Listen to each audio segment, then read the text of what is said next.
Why did I choose Optegra? Just through mutual friends, just by, just meeting your friends or going to the pub or the football and just turning around and saying, when they ask you how you've been, I just said, well, I've got a bit of a panic on actually. My eyes seem to be going terrible. I don't know what's happened. And then he said, oh, you want to get to Optegra, and then he introduced me to family and friends and, and then their friends, the wives have had it done and the kids have had it done. And it just, everyone seemed to know everyone, and what it all stemmed back to is everyone had been here and everyone couldn't sing the praises high enough. My friends put my mind at rest a little bit, and the way Optegra handled it with a couple of phone calls before I come in for the consultation. But I just, it was just, everything was just very, very professional.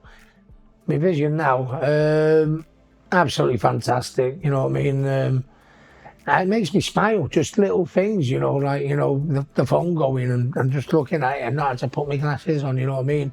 That's changed my life, made my life look so easy. And I have little moments to myself where things that, was a major effort for me with my eyes, I just take for granted now, and that's the way it should be. It has made my life better, no doubt.